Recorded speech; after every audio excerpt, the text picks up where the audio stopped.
¿Cómo le va?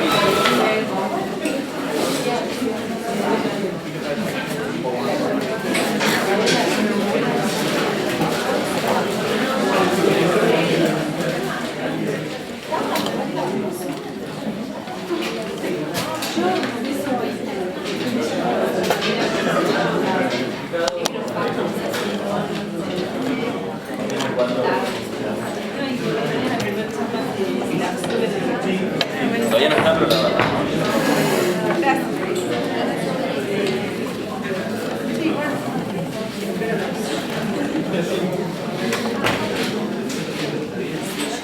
Bueno, ¿qué tal? ¿Cómo andan? Mi nombre es Facundo, soy parte de MED, para los que no me conocen, presento. No voy a decir demasiado, nada más agradecerles que hayan venido otra vez, agradecerle a Arturo por estar acá. Y no mucho más, les hago un recordatorio. Tercer y cuarto también encuentro. lo voy a hacer, digamos, al final, si me hacen el acuerdo y me hacen acordar, que las dos próximas fechas no son como estaban en el cartel original. Por ahí algunos ya sabían, ya lo estamos avisando, pero el próximo encuentro sería el 13 de junio y el último y cuarto el 27. Así que, sin mucho más, si me pregunta, le damos la palabra a Arturo y que lo disfruten. ¿A la misma hora? Sí, misma hora, misma hora. ¿Sabes que quedás hasta el final? Sí. Te tengo que preguntar. Bueno.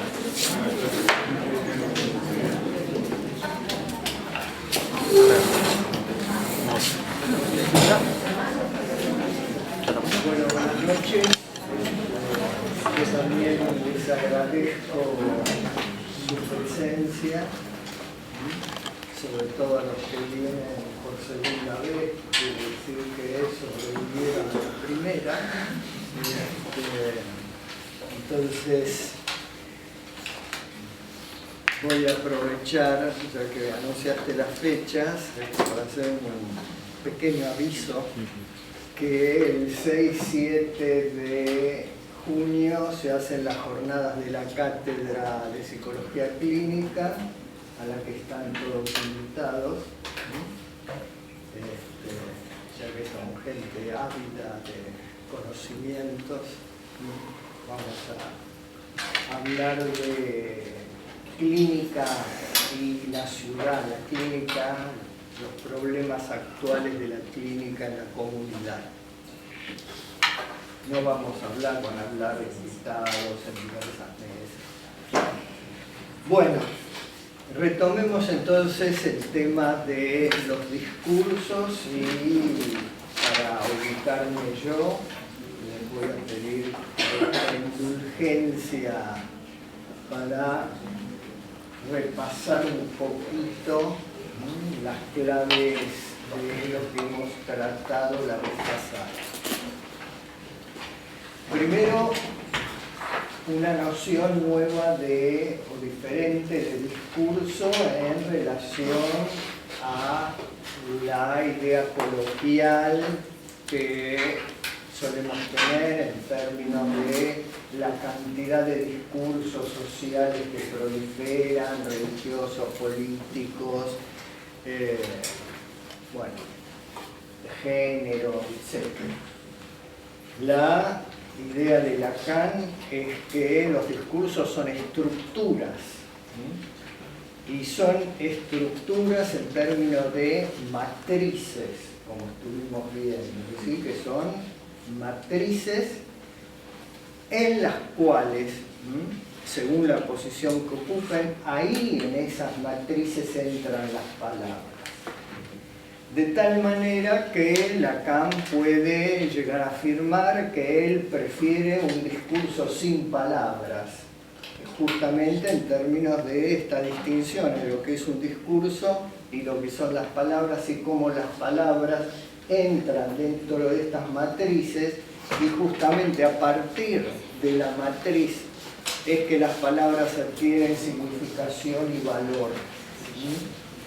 Es decir, que la palabra adquiere valor desde el lugar desde el cual es enunciada.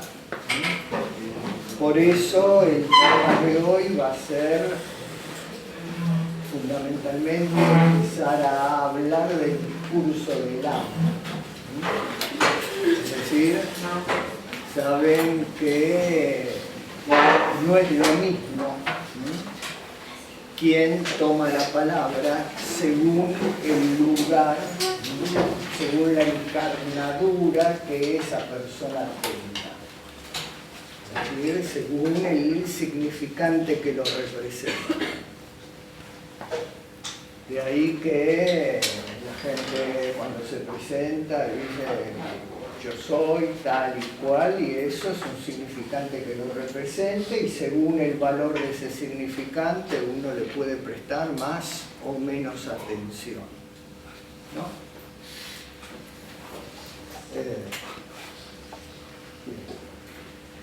Estas matrices que conforman los discursos, los 4 discursos de Lacan. Por un lado decimos, o dice Lacan, que hacen a las relaciones, hacen a los vínculos, determinan conductas y determinan el valor de los enunciados. Entonces aparece ese sintagma o ya tan institucionalizado que los discursos hacen lazo social. Es lo que permite que haya una relación con el otro. Habíamos dicho también que el término discurso, al ser ahora estructura, modifica la versión anterior de estructura de Lacan, que fundamentalmente estaba del lado del lenguaje. Lo que era estructura era el lenguaje.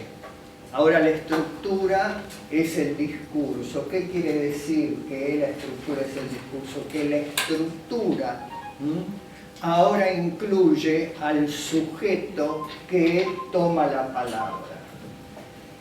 Antes el lenguaje separaba y distanciaba totalmente. Podía haber un lenguaje sin que nadie tome la palabra.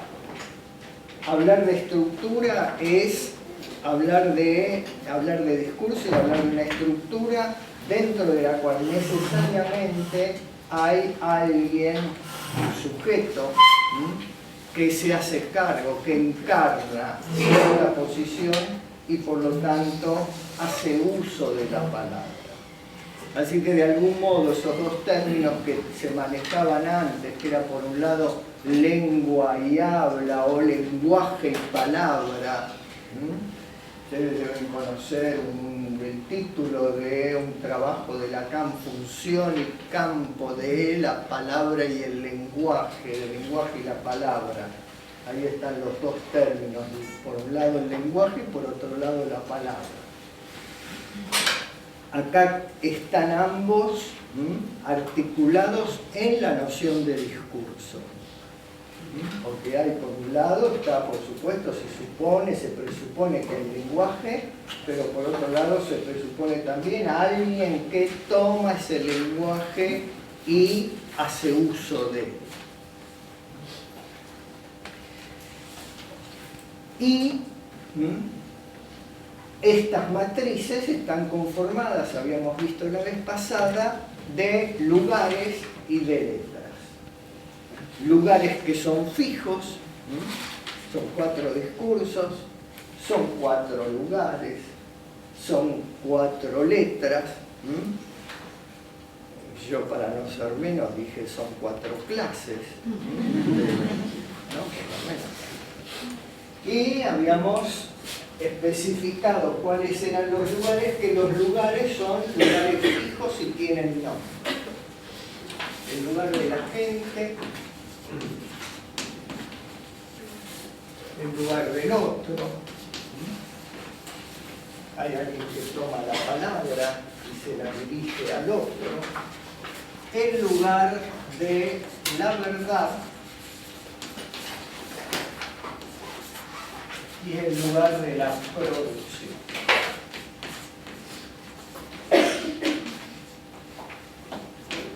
Habíamos mencionado la vez pasada también la diferencia entre esta forma, esta matriz que pretende dar cuenta de los discursos, de lo que es el clásico esquema de la comunicación, en las cuales teníamos un emisor y teníamos un receptor, y que señalábamos la vez pasada una diferencia, y es que estas posiciones de emisor y receptor tienen la posibilidad de ser reversibles. El emisor envía su mensaje al receptor, el receptor cambia de lugar, se convierte en emisor y envía su mensaje al anterior al emisor y se rotan los lugares. Y habíamos dicho que, a diferencia de esto, donde estos lugares son rotativos y alternativos, es decir, daba lugar al diálogo y al cambio de posiciones, estos discursos, si bien permiten cambiar de posición, no son reversibles. Es decir, que no tienen la misma posibilidad. No es que la gente le habla al otro, entonces el otro pasa al lugar de la gente y le habla al agente ahora convertido en otro. De tal manera que van a ver, cuando empecemos a desarrollar los nombres, las letras que van contenidas dentro de cada uno de estos casilleros, la imposibilidad de esa reversibilidad. Por ejemplo, el discurso que hoy nos va a ocupar es el discurso del amo. Y hablar del discurso del amo es que el agente es el amo y el otro es el esclavo. Es claro, es absolutamente imposible que sea reversible. El amo le habla al esclavo y ahora el esclavo se convierte en amo y le responde al amo convertido en esclavo. Saben que eso no existe, no existió. Tienen que pasar mucho tiempo y muchas cosas en la historia para que se produzca ese cambio de posición. Bueno, y así con cada uno de los discursos. Las posiciones entonces tienen esa diferencia y hace que no sean posiciones reversibles. Hasta acá habíamos llegado la vez pasada. Quiero señalar otra distinción más con el esquema de la comunicación. Es decir, no solamente la reversibilidad, sino que se dan cuenta que en lugar de haber dos elementos hay cuatro elementos. Y los dos que no se parecen o no aparecen ni remotamente son estos dos de acá abajo. Es decir, que en un discurso, además de haber algo que el emisor le dirigiría al receptor, que la gente le dirige al otro, en términos de un puro mensaje, una comunicación, hay dos factores que son, por un lado, la verdad y por otro lado, la producción. Tomemos un poquito la cuestión de la verdad. La cuestión de la verdad es algo que tiene su raigambre en todos los cuestionamientos filosóficos desde el comienzo. La lógica comienza precisamente por establecer la verdad, falsedad de ciertos axiomas. Uno podría decir, ¿por qué es tan importante la verdad? Porque siempre que hay algún tipo de discurso, de mensaje, el ser hablante se interroga respecto de la verdad. Es algo absolutamente inevitable la pregunta, la interrogación de la verdad. Me dijo esto, pero ¿será verdad?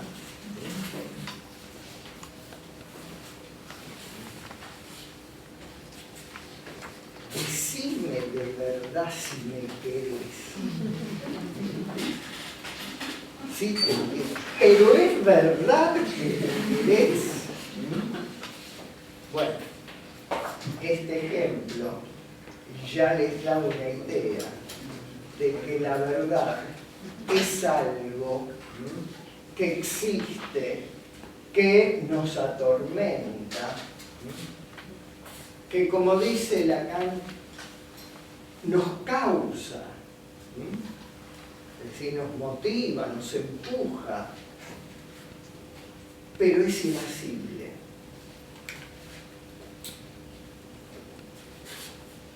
¿De verdad me decís? Sí. ¿Cómo?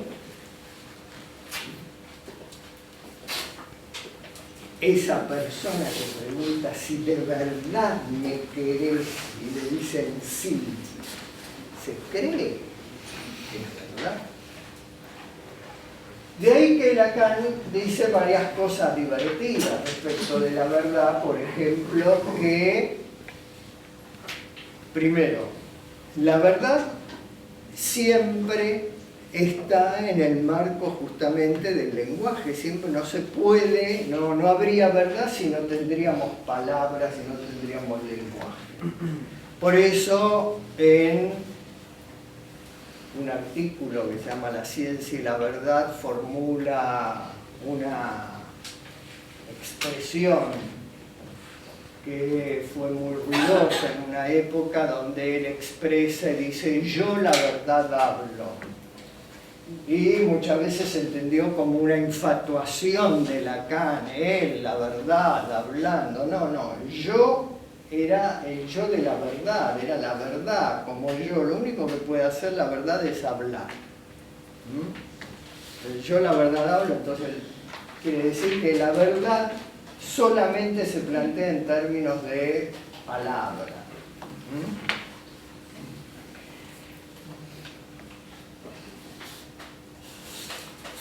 Lacan dice que la verdad hable no quiere decir que diga la verdad.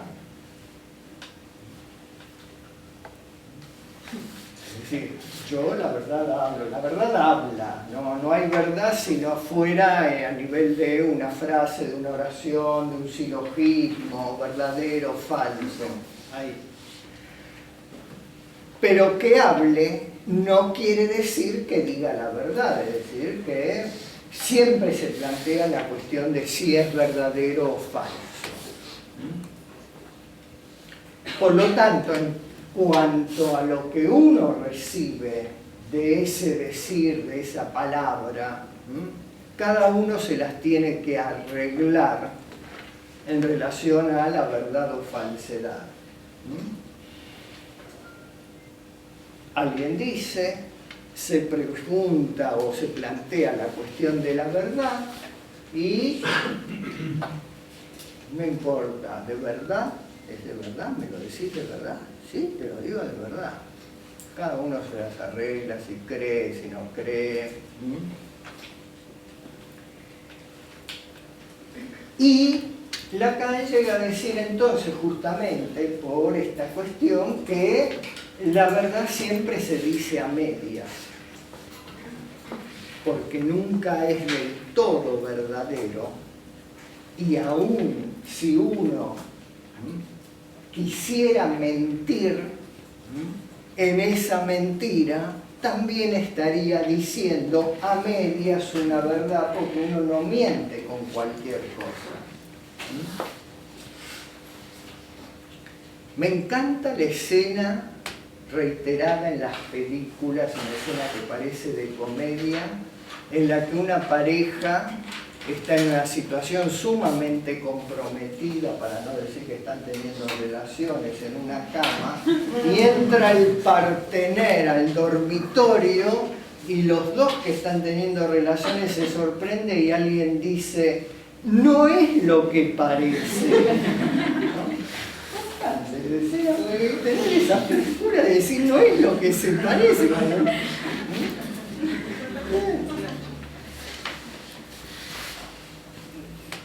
Y siempre pensé que era como una salida un tanto estúpida, pero en realidad se aplica perfectamente eso.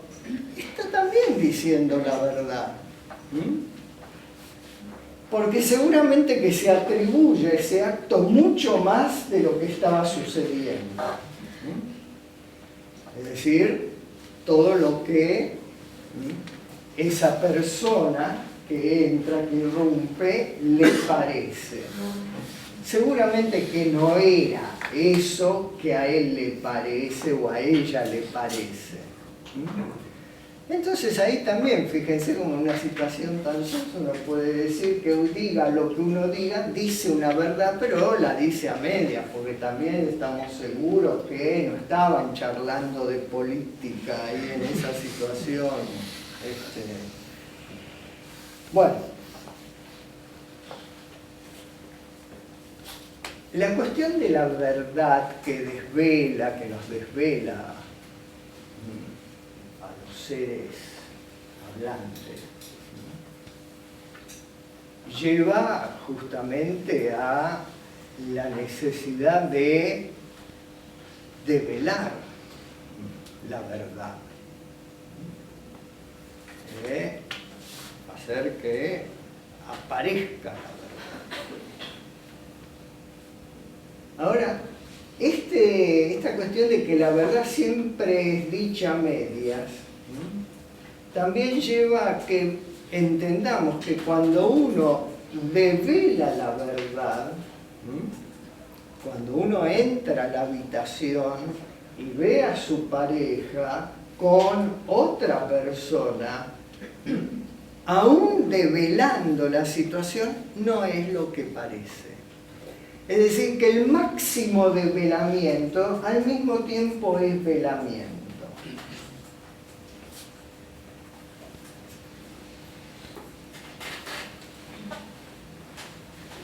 Nadie puede negar que son mucho más seductoras las imágenes de las personas vestidas que una imagen de una persona absolutamente develada, desnuda. De ahí que sea necesario producir el producto cuando uno va a una cita. Uno no lo produce un poco, no lo vela para que sea mucho más atractivo, porque si uno lo presenta así tal cual es, no se ve lo que habría que ver. Así que fíjense que la paradoja de la verdad es que cuando uno la devela, en realidad se oscurece, ¿no? La cuestión no aclara es porque oscurece. Es decir, cuanto uno más aclara, cuanto uno más prendas se saca, más se vela eso que se buscaba en esa situación.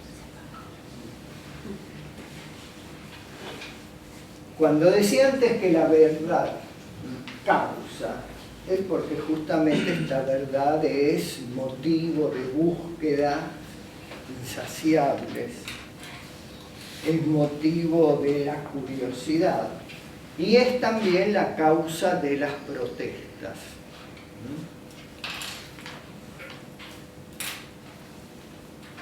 Uno descubre una verdad y protesta, levanta una protesta, declaramos una huelga, un paro.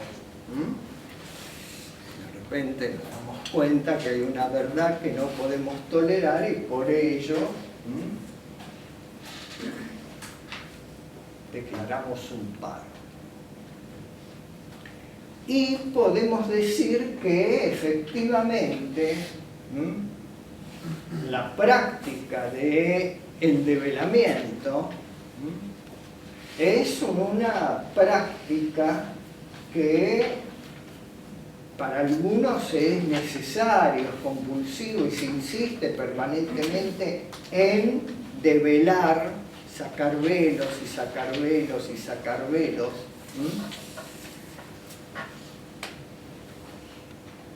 No necesariamente uno va a llegar, sacando velos, al hueso de la cuestión. En el afán de velar y de velar, de velar, Lacan dice que uno llega a mentir. Por ejemplo, recordemos la famosa Inquisición. Como la Inquisición quería extraer la verdad de la herejía y a los fines de buscar esa verdad oculta en los supuestos herejes, terminaban convirtiendo en herejes gente que no lo era, pero toda persecución política se hace bajo los mismos términos. Es decir, encontrar a través de la búsqueda insaciable de la verdad, se llega a fabricar el chivo emisario, el rehén. Así que, si uno dijera, saquémonos todas las vestimentas, hasta llegar a la verdad última, uno diría, ¿dónde paro? En los huesos, en los intestinos, y esa es la verdad.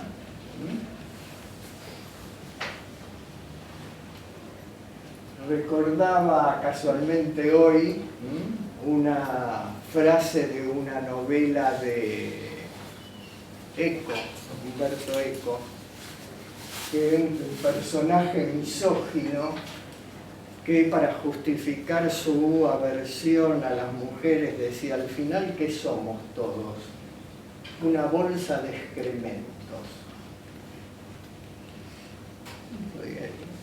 Qué sabiduría, ¿no? Uno se muere de amor por alguien y no quiere decir, bueno, pero ¿de qué estás enamorado? Estoy enamorado de una bolsa de excrementos.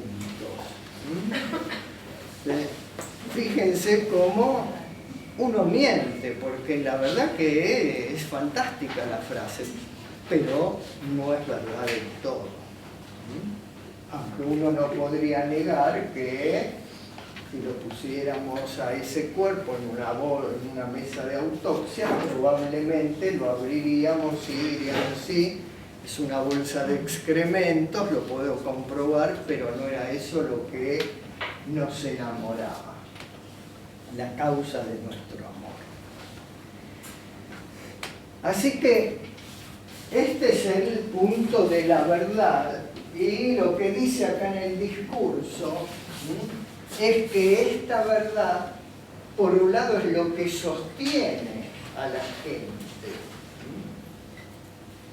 pero al mismo tiempo está separado, porque cuando se escriben los discursos se escriben como... se escriben así. Vamos a escribir el de hoy. Se escriben con una barra, como en matemática, pero esta barra de separación lo podemos leer como lo que es el soporte, el cimiento del elemento superior, pero también lo podemos entender como lo que queda reprimido. Es decir que este elemento, esta letra, el S1, debajo reprimido, tiene una verdad. Hay una verdad que no es lo que aparece.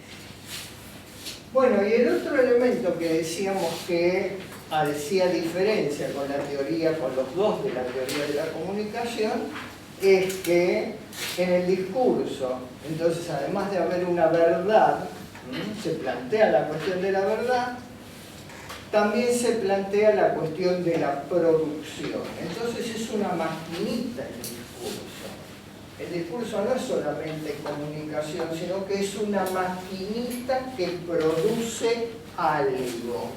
Ciertos productos, vamos a ver, distintos para cada uno de los discursos, pero que son contingentes, corresponden a cada discurso, pero algo se produce. Entonces, cuando hay un discurso, hay lazo, pero este lazo con el otro al mismo tiempo implica una cuestión de la verdad y una cuestión de algo que se produce y se tramita ahí.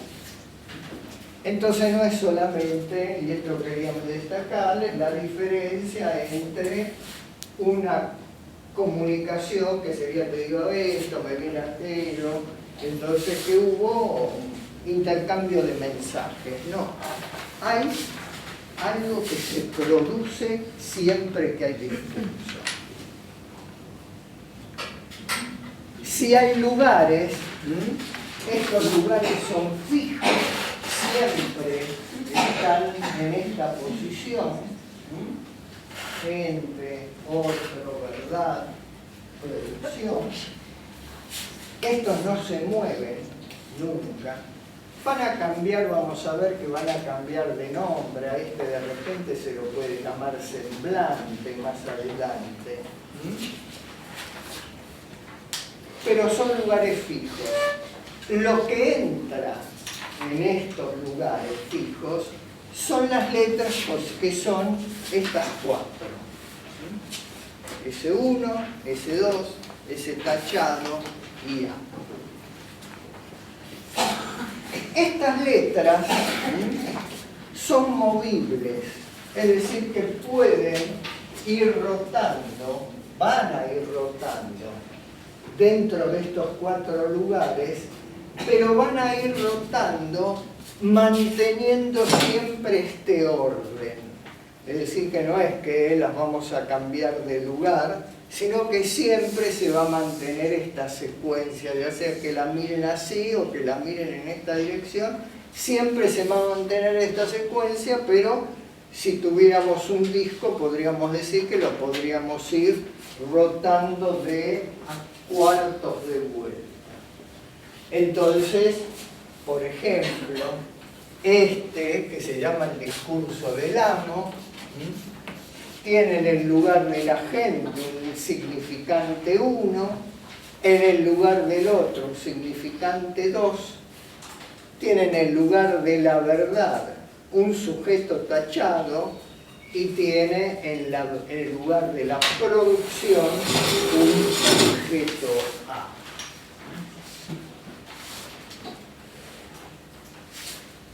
Vamos a hablar de las letras. ¿Alguien quiere hacer una pregunta? ¿Acá se entiende? Bueno.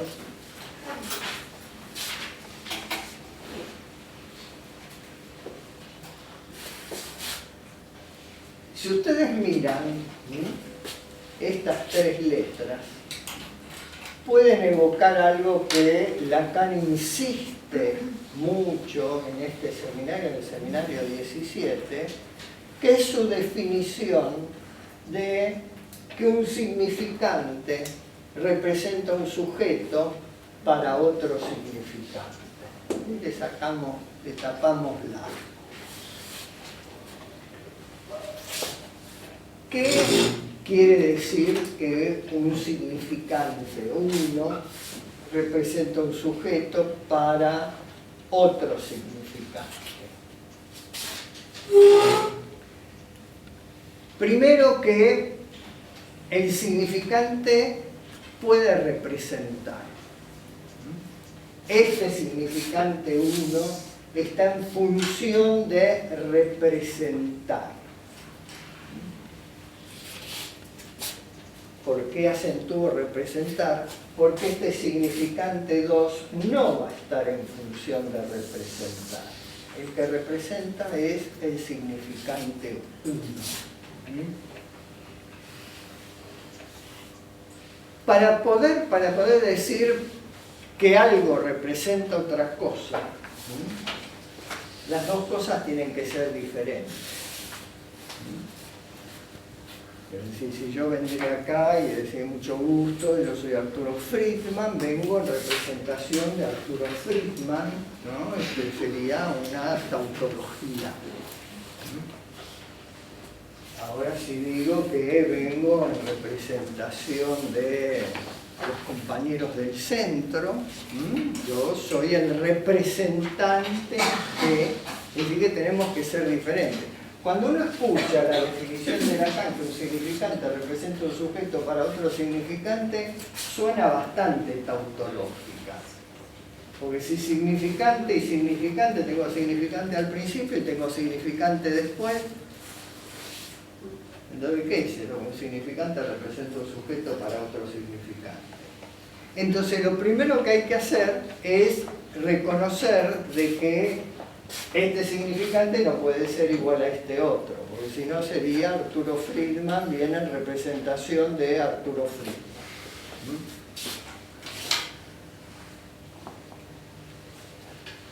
Un representante es un diplomático, por ejemplo. Viene a representar diplomáticamente a un país. Un representante de una empresa.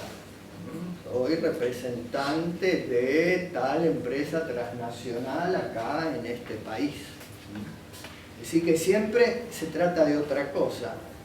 Pero el significante, un significante, es igual que otro significante.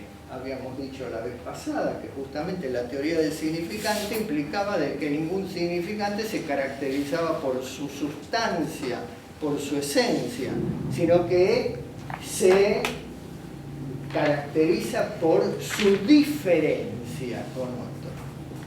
Entonces, si un significante se caracteriza por su diferencia con otro y este otro significante se caracteriza por su diferencia con otro, entonces es lo mismo.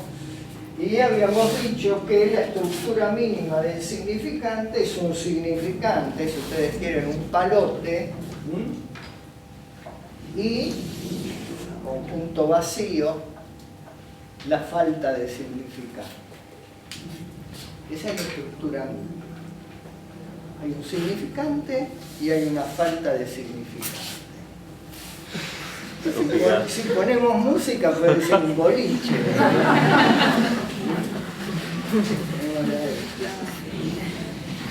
Qué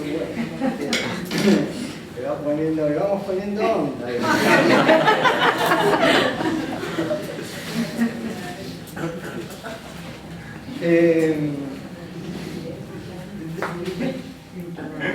Entonces, para hablar de otro significante, tenemos que en principio, esto es un significante, para hablar de otro significante, porque es un significante, un significante, un significante. ¿Por qué va a ser? Tenemos que primero fabricar un lugar. Y este lugar lo dibujamos con un círculo, porque vamos a decir es un conjunto vacío. Y luego, en ese conjunto vacío, que es otro que el significante, es otra cosa, acá en este conjunto vacío puedo poner significantes.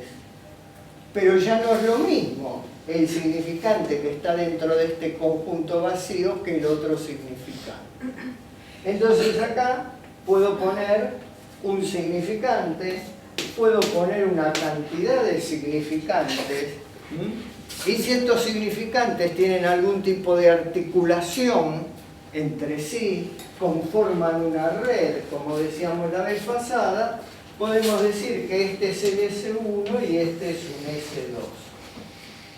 Este S1 tiene una función de representar algo para estos otros significantes.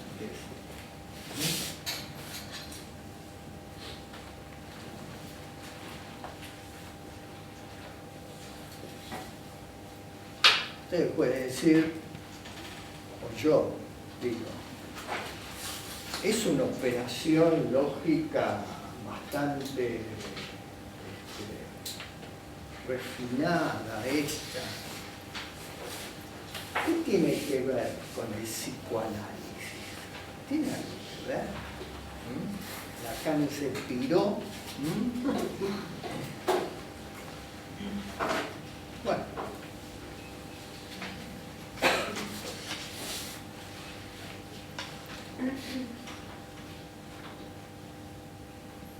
Freud.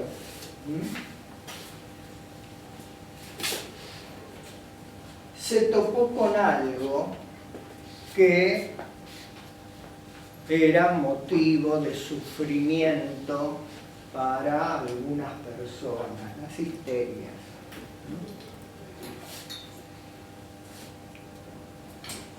Sus síntomas, si ustedes quieren, o sus síntomas, o un sueño, o un acto fallido, lo que ustedes quieran. ¿Cuál fue la operación freudiana? La operación freudiana fue precisamente decir, bueno, tengo algo, una X, acto fallido, síntomas, sueños. Primero, de todo esto, ¿qué voy a decir? Bueno, es algo del orden de lo físico, es algo del orden de lo astrológico, no, vamos a decir que es un acto psíquico, que ese síntoma, sueño, acto fallido, chiste, y viene Lacan 50 años después o 60 años después y dice, ¿le podemos poner, doctor Freud, S1? Bueno, póngale lo que quiera. Le pongámosle S1, así no discutimos si es que, pero entendemos que es algo que no sabemos qué, que a la gente le pasa. Sufre, se equivoca. Y pretendemos que esto, como acto psíquico, descifrarlo, saber algo respecto de este acto psíquico. Entonces, Freud, ¿qué es lo que dijo? Bueno, tengo que presuponer, como premisa, conferencia 6, léanla, no es un invento esto, tengo que suponer que esto implica o se articula a un saber que es un saber no sabido. Entonces construye un lugar que le dio el llamar inconsciente y que este lugar que es, no sé si se ve, el inconsciente lo dibuja así como un círculo, tal vez tenga otra forma, unas convenciones, ¿no? Este lugar inconsciente, ¿qué implica? Justamente como es inconsciente, hay un saber de esto otro, y que es, entonces, saber, S2, y que es no sabido, por eso es inconsciente. Y entonces, ¿esto qué era? Esto es el representante, lo que representa algo de este saber no sabido. Este es lo que decíamos antes, el representante. Este significante es el representante de algo, de esto que desconozco, que es un saber no sabido. Entonces, sigo con conferencia 6, Freud dice, bueno, ¿cómo puedo hacer para saber qué es lo que hay en este lugar que es un saber no sabido? Es decir, Freud, como lo dice en términos de que como el paciente cree que no sabe nada de esto, como él cree que no lo sabe, entonces piensa que no lo sabe, pero sí lo sabe. Hay que hacerle decir el saber que no sabe. ¿Y cómo hay que hacerle decir el saber que no sabe? A través de lo que se formula como regla fundamental, que es la asociación libre. A partir entonces de la asociación libre, Freud dice, se van a producir palabras, representaciones, recuerdos, asociaciones de palotes,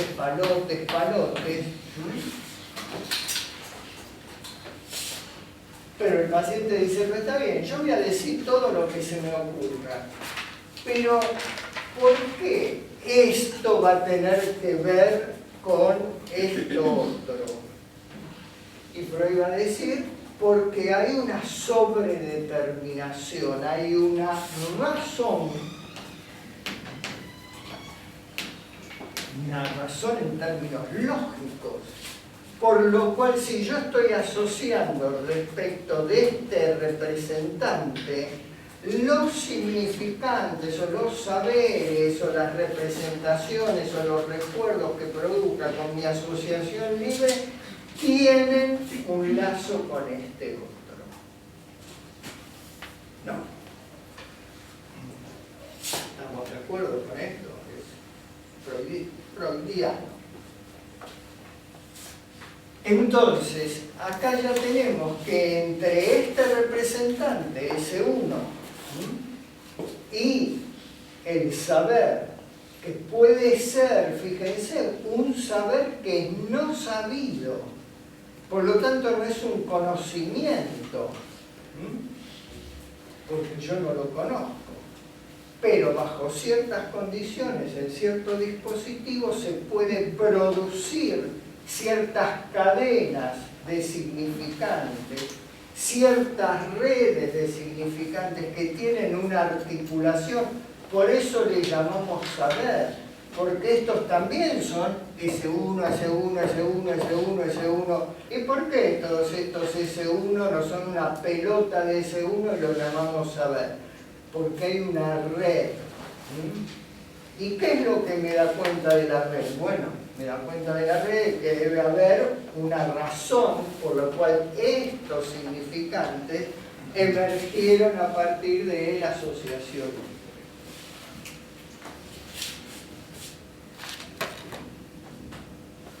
Pero mire, doctor Freud, me sorprende mucho esto que usted me dice, de que si yo asocio respecto de mi sueño, se va a producir un saber, porque entonces quiere decir de que hay un sujeto que ha producido eso, porque yo no soy tan inteligente como para producir un sueño articulado de significante. Ni soy inteligente, ni soy talentoso, ni soy creativo, y sin embargo mis sueños muestran un sujeto. Debo suponer que este S1 representa un sujeto para este otro significante al que llamo S2. Es decir, que este sujeto es un sujeto supuesto. ¿A qué? A una red de significantes que agrupados en un conjunto, lo puedo llamar a este conjunto, le puedo poner S2. Y si digo que el S2 es el saber inconsciente, como ya sabemos, puede haber un saber no sabido, entonces estamos perfectamente en el dispositivo, y este dispositivo, Lacan dice, bueno, se entiende hasta aquí, ¿no? Que más o menos. Este dispositivo puedo ver si lo coloco dentro de mis discursos, dice Lacan.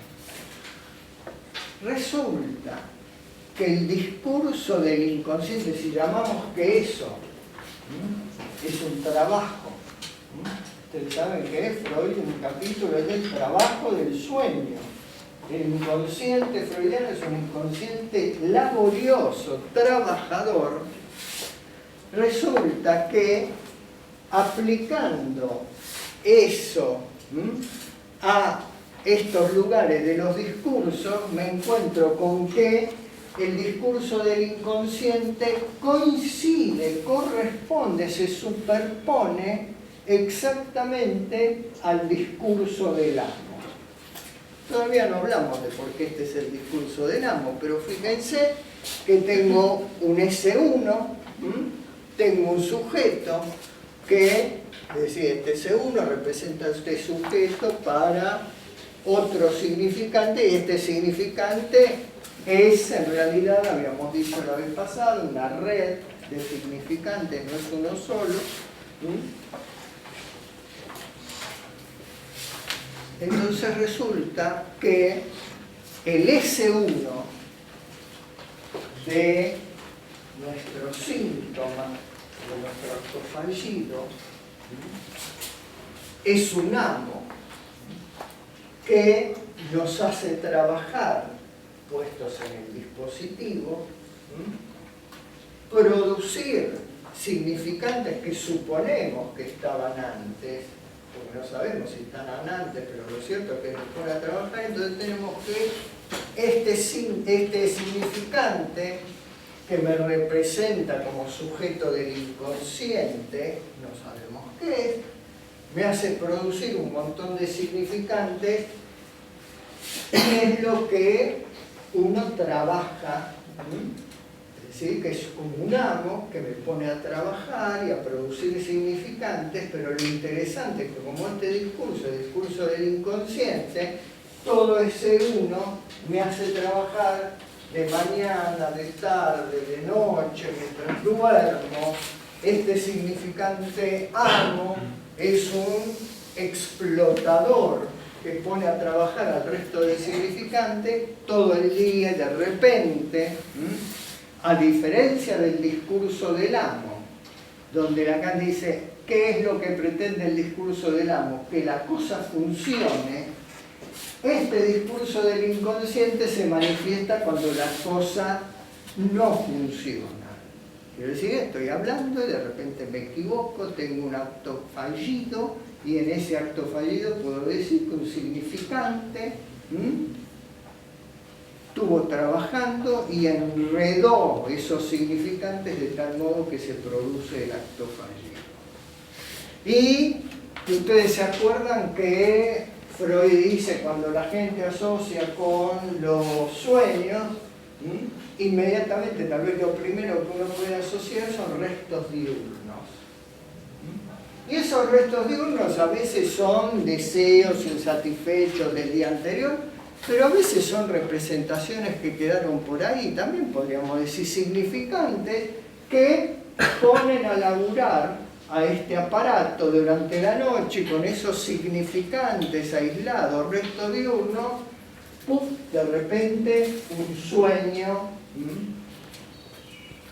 revelador, anodino, un sueño que me olvidé. Pero es un amo que pone a trabajar permanentemente a esos significantes que yo dije que estaban, que conformaban un espacio, un lugar, que ubiqué en un lugar que se llama inconsciente, y que veo que efectivamente hay un trabajo de producción constante. Lo que puedo decir y anticipar es que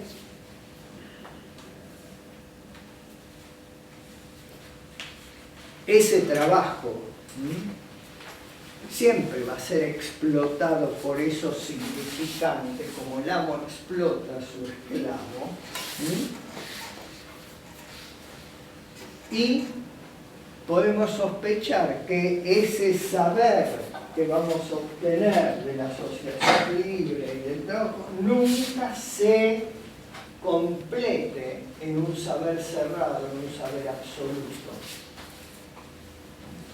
Es decir, que no hay un momento en que uno podría decir, bueno, tengo todos los significantes del inconsciente.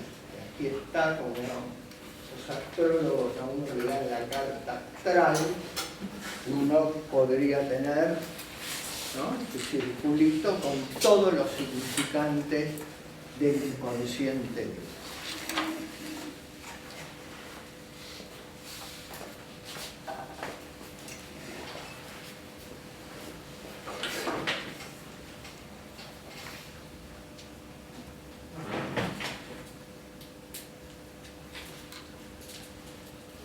¿Por qué discurso del amo?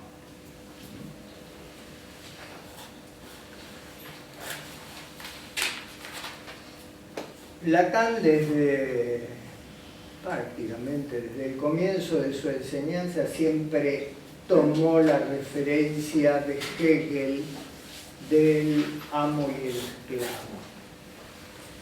Es decir, hablar del discurso del amo, como dice en el seminario 17, es el discurso fundamental, el primero, el más histórico. Hablar de amos y esclavos es lo que más historia tiene. Es decir, de algún modo hasta podríamos decir que los discursos entonces no solamente tienen esa estructura, son estructuras, sino que además algunos de ellos son fechables. Por ejemplo, el del discurso del amo es el más antiguo. El discurso universitario también se puede fechar cuando comenzó la universidad a tener su existencia.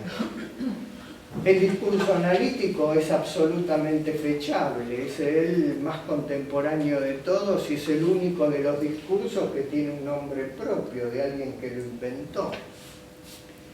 El discurso de la histeria es, en términos de fecharlo, es el más escurridizo. No sabríamos exactamente dónde situar los comienzos de la histeria como discurso. Entonces, es la primera forma que Lacan va a desarrollar de los discursos. La función del amo se sostiene sobre un significante. Significante del amo. ¿Qué es el significante del amo? Bueno, ya que si hubiera todavía amos como en la antigüedad no cabría duda. Ahora tenemos, eso está como mucho más pulverizado y tenemos pequeños amos por todos lados. Un portero de una institución pública se para delante de usted y dice: ¿a dónde va, señor? No, voy a tal... No puede. ¿Tiene cita? Bueno, no, tienen que pedir previamente una audiencia porque si no, no puede pasar porque el amo ahí se les instala. No importa que sea portero, quiere decir que no hace falta ser un noble ni un aristócrata para ser amo, ni tenemos que hablar de el presidente de la nación, ni de la decana de la facultad. Nosotros los profesores nos gusta hacernos los amos en determinadas situaciones. Mire, profe, me pasa... No se puede. ¿Qué es el amo? Ser amo es un título, es un significante. Un significante que representa un sujeto para otro significante. La policía los para a la noche. ¿Documento, señor? No le pregunta quién sos ni qué. Documento. Mostrame tu significante. Si me mostras tu significante, documento, voy a suponer un sujeto para otro significante que quiere decir contravención, chorro, o lo que sea. ¿O no? Siga viaje.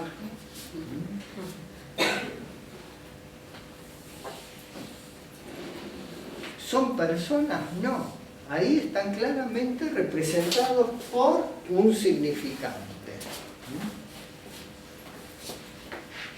Presente la libreta universitaria, tomamos examen, ¿no? La verdad que podía entrar cualquiera, pero dice: a ver, deme su libreta. A ver, se llama Juancito. Siempre son significantes. Otra situación donde aparece uno de estos amos Porque con la cuestión de los amos uno puede pensar en una especie de juego de truco, no puede ir ahí. Entonces uno dice, soy el secretario del diputado tal, ¿no? Quiero retruco. Ah, por favor, pase, el secretario del diputado. Entonces, hay una esencia del amo, es decir, cuando uno dice, hay una esencia del amo, acá dice, hay un significante que representa a un sujeto para otro significado.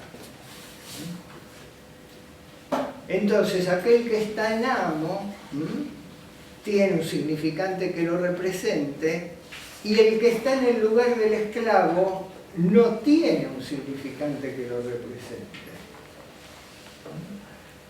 Esa es la diferencia. El que está en el lugar de esclavo, piensen en la antigüedad, está en el lugar de una cosa, un objeto, una mercancía, era mercadería que se vendía en la feria, se mataba, se torturaban, no eran sujetos. Digamos que toda la lucha de liberación de la esclavitud, ¿en qué consistió? En poder darles a los esclavos de que estaban en este lugar, estatuto a ellos también de sujetos. Bueno, de la misma manera que el voto femenino. Porque votan los varones y votan los varones de determinada clase social. Esos son los sujetos, los que tienen significante que los representen. Nosotros que son, qué sé yo qué son. Entonces de repente las mujeres no votaban, no tenían derechos, etc. Es decir que tuvieron que haber luchas para lograr este estatuto, también de poseer un significante que las represente como sujeto para.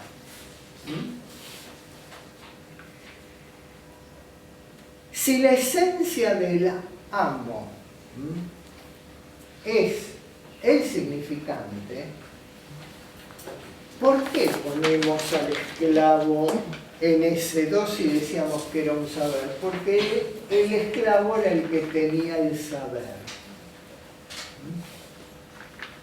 Piensen de vuelta en el amo antiguo. El amo antiguo no tenía el saber de cómo se cultivaba la tierra, ni cómo se explotaba la mina, ni cuándo era el momento de la recolección del algodón. ¿Quién sabía eso? Los esclavos, sus distintos estamentos, había capataces que eran un poco menos esclavos, pero eran también esclavos.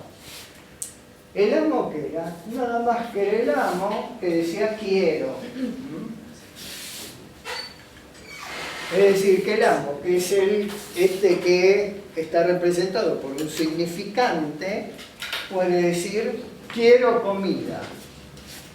Y este otro es el que tiene el saber que produce la comida y le da de comer al que ocupa ese lugar. Digo, hay que pensar en el amo antiguo. El amo antiguo no sabía nada. El amo antiguo era el amo, nada más. A lo mejor sabía guerrear, como decíamos la vez pasada, pero no tenía un saber de la cocina, de cómo se organiza la casa.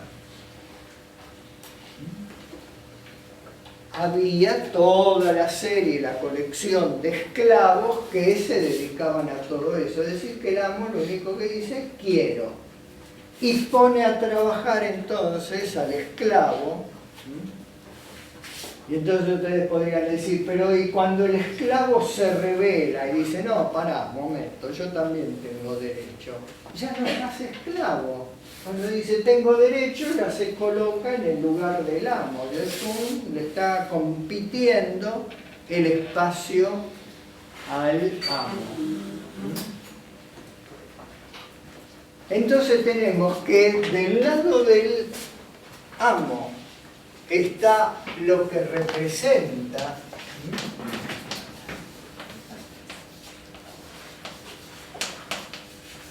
y del lado del esclavo está el saber.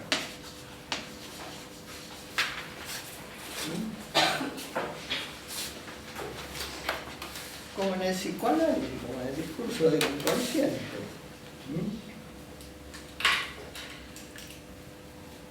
Ahora, tengo que hacer permanentemente insistir en que estoy hablando del amo antiguo, porque ustedes pueden decir, no, pero yo conozco amos que se las saben todas, que manejan su fábrica, que esto.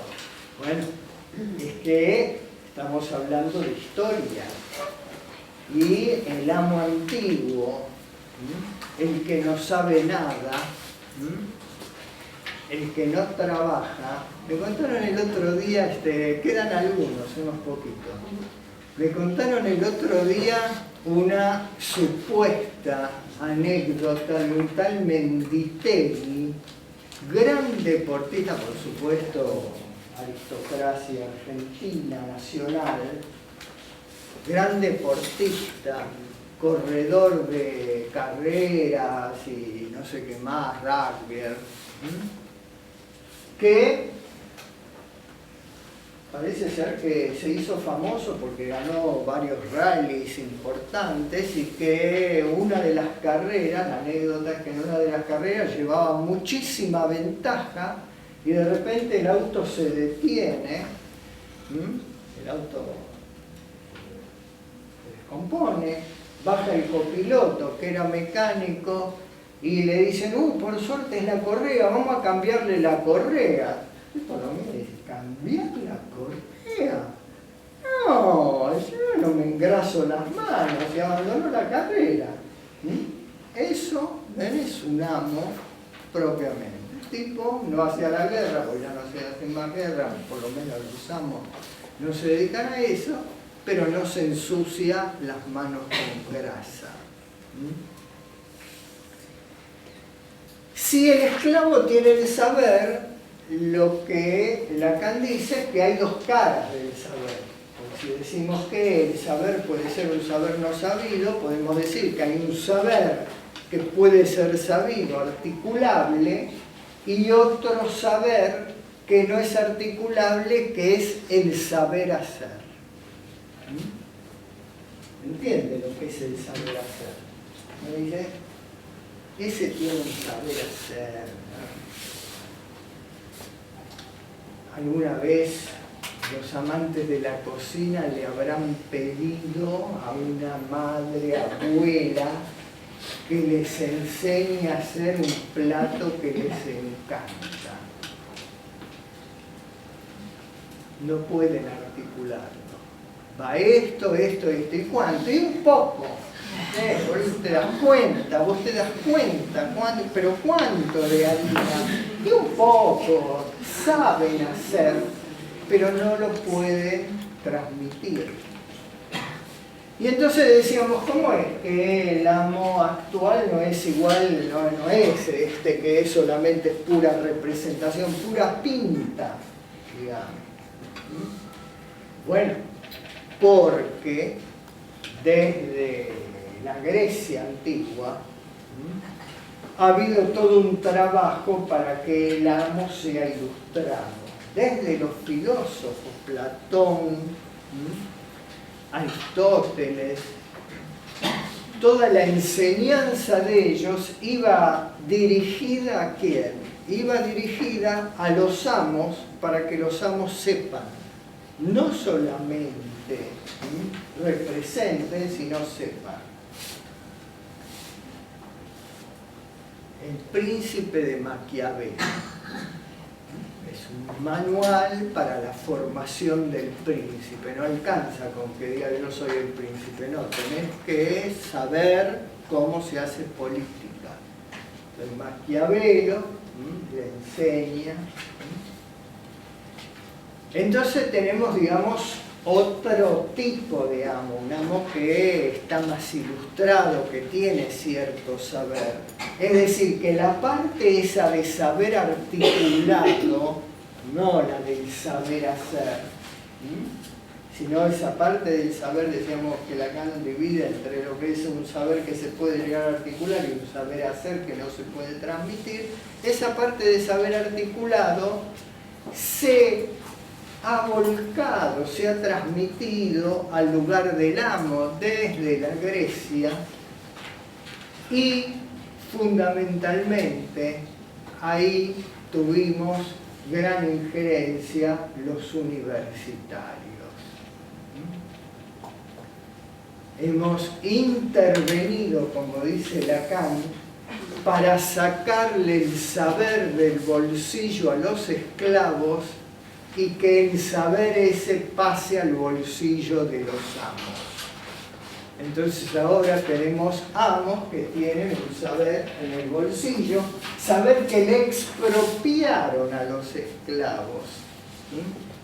Y ahora fíjense que lo que serían las cadenas de producción de una gran fábrica, uno puede decir que se contrata gente que no tiene que saber nada, ni saben lo que hacen ni para qué sirven. Vos tenés que poner acá siempre el cosito acá y ahí hay saber articulado, hay saber hacer.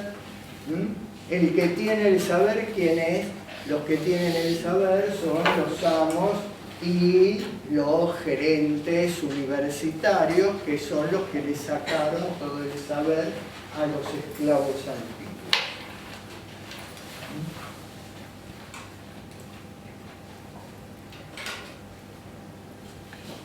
De ahí viene el término episteme, recuerda Lacan. Que episteme quiere decir ponerse en la buena posición. ¿Y qué es ponerse en la buena posición? Encontrar la posición para que el saber del esclavo pase al amo. Y la función de la filosofía, por lo menos aquellos filósofos, y la función de los universitarios tuvo que ver con eso, tomar los saberes de los esclavos y apropiárselos. Yo no sé si ustedes se acuerdan, pero cuando, hasta no hace muchos años, existía el idóneo. Había empresas que en lugar de contadores tenían idóneos.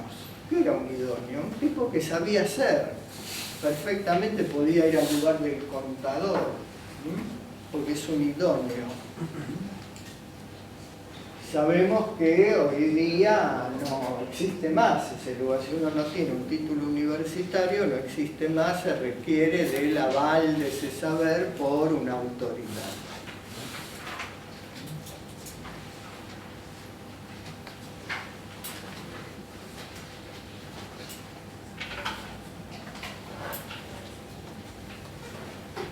Lacan critica a Hegel en este seminario respecto de esa dialéctica del amo y el esclavo. Dice que es un buen mito, porque la pregunta es, ¿por qué el esclavo le cree al amo?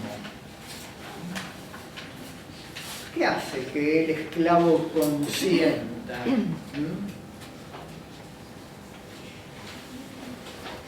Al amo. Una vez leí un librito de negociación, un yanqui. Y el yanqui decía que la gente no negociaba porque creen en la letra escrita. Entonces, si uno se acerca a una vidriera y dice, esto sale 120 pesos, uno dice, sale 120 pesos. Y él decía, ¿por qué? Todo es negociable. Uno pone en duda de que la letra escrita funciona como amo y, sin embargo, uno podría poner en cuestión esa letra escrita. Sin embargo, uno dice, ¿cuánto? Eso vale 120 pesos. Y bueno, a partir de ese cuestionamiento de por qué 120 pesos, la pregunta es ¿por qué el esclavo le cree? Bueno, Hegel, ustedes saben, se inventó toda esa cuestión de la lucha a muerte, que es una lucha a muerte por puro prestigio, es decir, una lucha a muerte de pura finta, porque no es que nadie se agarra a los tiros con el otro. En este mito, no quiero decir los pueblos que se conquistaban para tomar esclavos, ahí sí que había tiros. Pero en lo que es en la relación interpersonal, intersubjetiva, esa lucha a muerte, es quien detenta con mayor fuerza el significante amo, un significante amo. Truco, quiero retruco, quiero vale 4, con el póker, ¿quién me miente mejor? Porque el otro cree.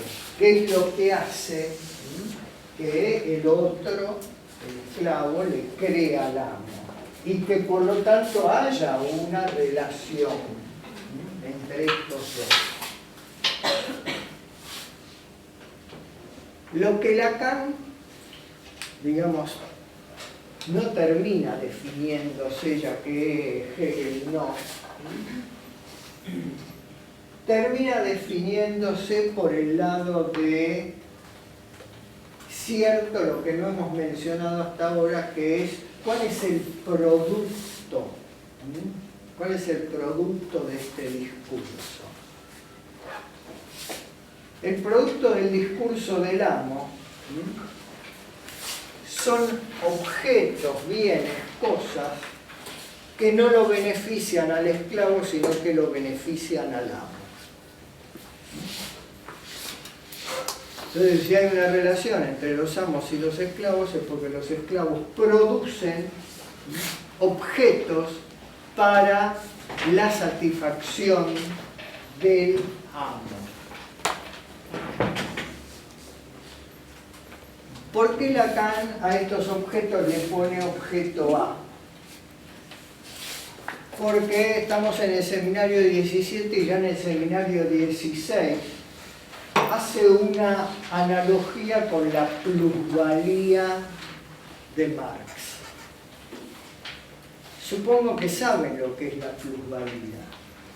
Es ese plus de valor con lo cual se queda el capitalista y que no le paga al trabajador.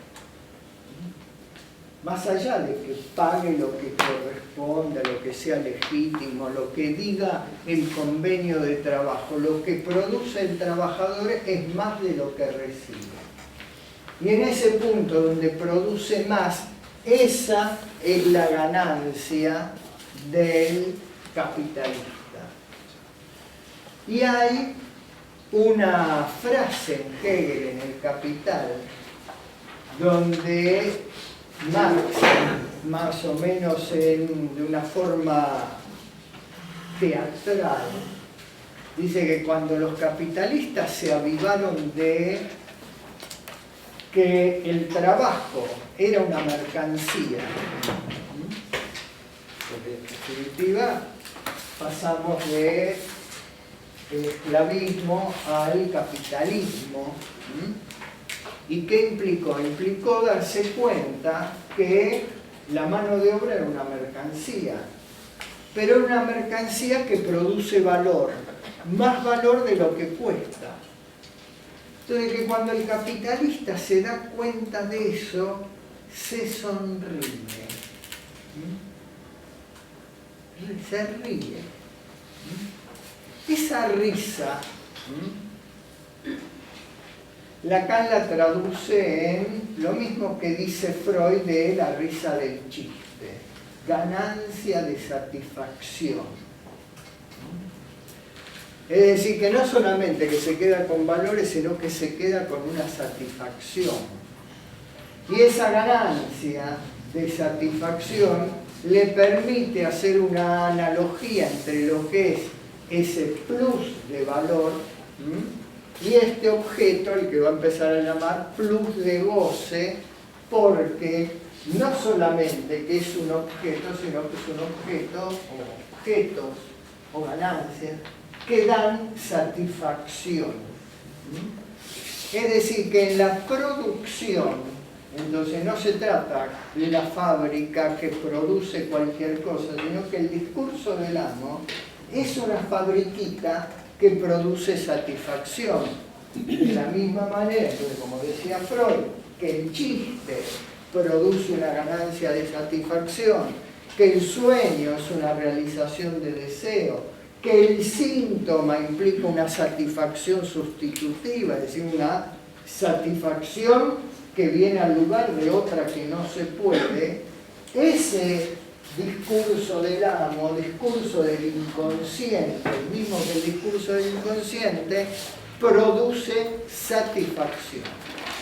Satisfacción a nivel social del amo que se queda con algo del esclavo, y satisfacción del inconsciente en tanto esa maquinita no es solamente maquinita que sería como una especie de crucigramas o de Scrabble donde las letritas se mezclan y se alteran, sino que en ese movimiento de las letritas se produce satisfacción. Y lo último, ¿cuál es la verdad del amo? Si dijéramos que esta barra es la barra de la reflexión, la verdad del amo es que es puro significante, porque la verdad del amo es que él es también un sujeto tachado, un sujeto igual que cualquier otro, que tiene hambre, que le duele la panza, que tiene sueño. Es un sujeto igual que cualquier otro. Esta es la verdad oculta del amo. Si me permiten un minuto más para redondear la idea. Otra cosa, porque con estos discursos uno puede leer muchas cosas.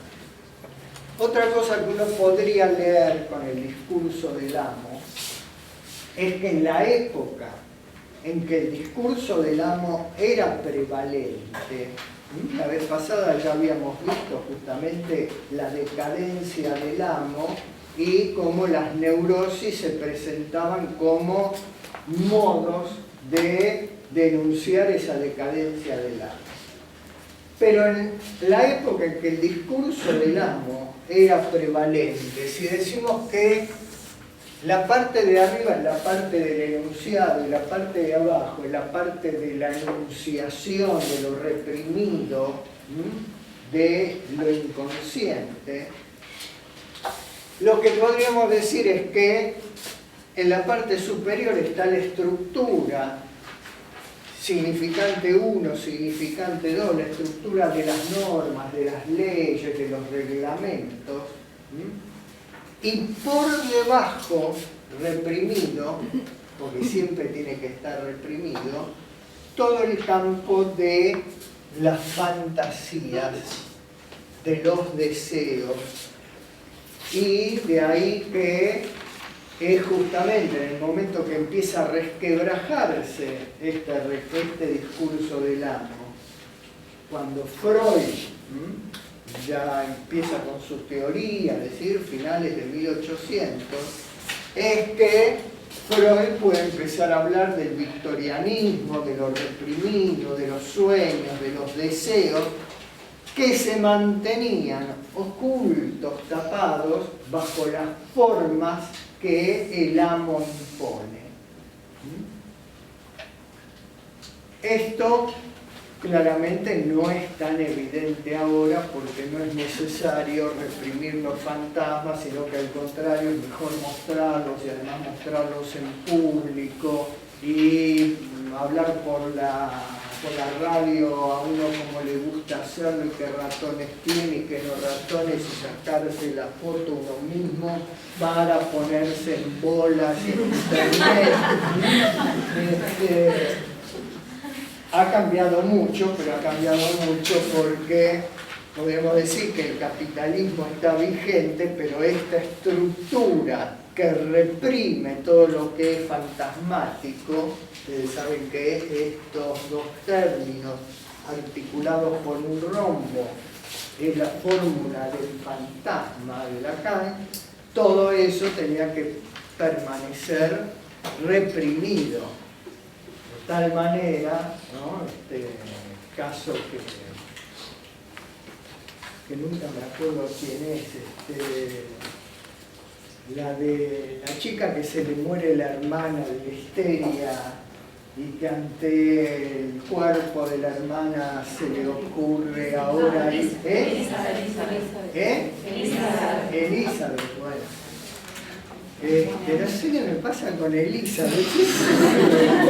Bueno, pero siempre me causa un poco de comicidad pensar que esta pobre chica, por pensar ante el lecho de muerte de la hermana, ahora él queda libre, sale retorcida por una histeria brutal, cuando ahora seguramente le diría: "Ma, morite, loca, que tengo una gana de transarme el amor de tu marido", y hasta se enfiestarían juntas las dos. Bueno, ¿alguna pregunta?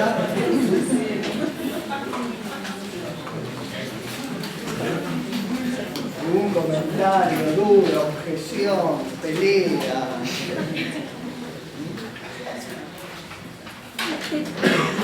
Perdón. No sé si me lo perdí, pero usted en un momento determinado dijo: ¿por qué el esclavo consciente? Y no escuché la respuesta, no sé si no la dijo. Bueno, porque el valor, ¿no? Por este valor que está acá, que decíamos que es lo que produce ese. Sí. ¿Por qué consciente? ¿Por qué tiene que consentir? Porque acá hay un valor.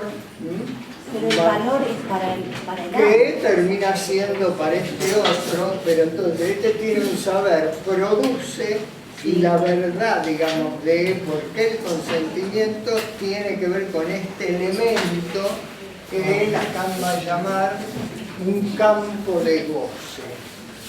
Tenemos que seguir viendo.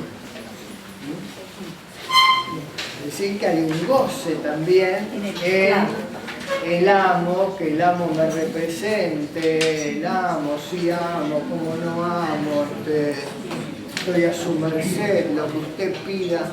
Ahí también hay un goce. Es decir, que no es solamente una cuestión de sumisión, sino que hay un goce que sostiene ese consentimiento a ese otro con mayúscula, que uno podría decir, en una plantación, como se ve en las películas de esclavos, ¿cuántos esclavos había y cuántos cuidadores había? ¿Por qué no iban en patota esos miles de esclavos y como una marea pasaban encima de los cuidadores?